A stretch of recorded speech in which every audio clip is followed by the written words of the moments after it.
Hi friends, நம்ம விஜய் மல்லி ஸ்டோரியில் வந்து பார்த்திங்கன்னா அப்கமிங் சீரியல்ஸ் எப்படி இருக்க போகுது அப்படிங்கிறது தான் இந்த வீடியோவில் உங்ககிட்ட நான் ஷேர் பண்ண இருக்கேன். அதுவும் மெயினாக வந்துட்டு மல்லிக்கு வந்து டஃப் கொடுக்குற மாதிரி தான் எபிசோட்ஸ் வந்து கொண்டு போயிட்டுருக்காங்க. மெயினாக வந்து பார்த்திங்கன்னா அவங்க தாலியை வந்து கட் பண்ணுறது, அண்ட் தென் வந்து தாலி சரடை வந்து அவங்களுக்கே தெரியாமல் ஒழிச்சு வைக்கிறது. மூணாவதாக வந்து பார்த்திங்கன்னா என்ன தான் அவங்க அப்படியே மீறி போய் அந்த ஃபங்க்ஷனை வந்துட்டு அட்டன் பண்ணணும்னு நினச்சாலும் கெமிக்கல் ரியாக்ஷன் கொடுக்குறது, இந்த மாதிரிலாம் நிறைய விஷயங்கள் வந்து பண்ண தான் செய்கிறாங்க அப்படின்னே சொல்லலாம்.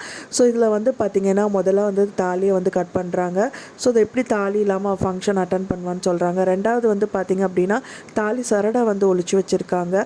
மூணாவதாக வந்துட்டு பார்த்திங்கன்னா இப்போ கெமிக்கல்ஸ் வந்து கலந்து அந்த ஃபேனில் தூவி அந்த ஃபங்க்ஷனை வந்து கெடுத்து விடணும் அப்படிங்கிற மாதிரி பண்ணுறாங்க. மெயினாக வந்து மல்லி வந்து விஜய் இருக்கணும் அப்படிங்கிறதுக்காக அவங்க காலையே விழுந்து கேட்குறாங்க.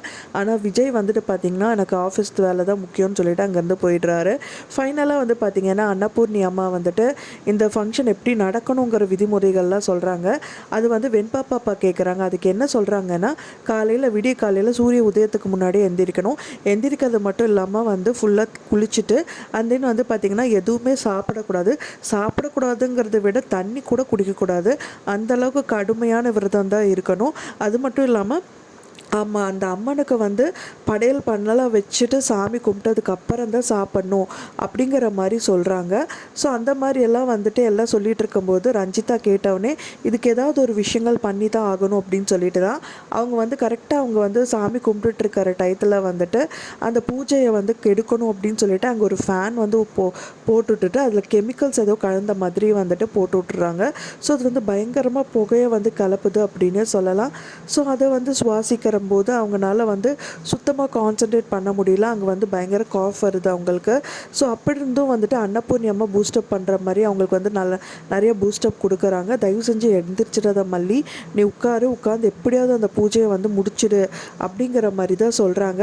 ஒன்ஸ் இந்த பூஜையை மட்டும் கெடுத்துட்டாங்க அப்படின்னா வந்துட்டு பார்த்திங்கன்னா இந்த பூஜைக்கு பலனே இல்லாமல் போயிடும். ஏன்னா வந்து அவங்க தண்ணியே குடிக்கக்கூடாது அப்படிங்கிற ஒரு நிலமையில தான் வந்து மல்லி இருக்காங்க.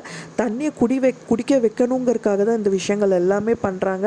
எப்படியாவது இந்த விஷயத்தை கெடுக்கணும் அப்படிங்கிறது தான் அவங்களோட எண்ணம் அப்படின்னே சொல்லலாம். ஸோ இதுலேருந்து அன்னபூர்ணியமாக மீண்டும் கொண்டு வந்துடுவாங்க அப்படின்னு தான் எதிர்பார்க்கப்படுது. நீங்கள் என்ன நினைக்கிறீங்க அப்படின்னு சொல்லிட்டு எனக்கு மறக்காமல் கமெண்டில் ஷேர் பண்ணுங்கள்.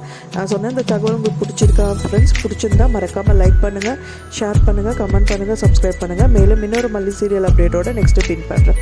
தேங்க்ஸ் ஃபார் வாட்சிங் மை வீடியோ ஃப்ரெண்ட்ஸ். நெக்ஸ்ட் வீடியோவில் பார்க்கலாம்.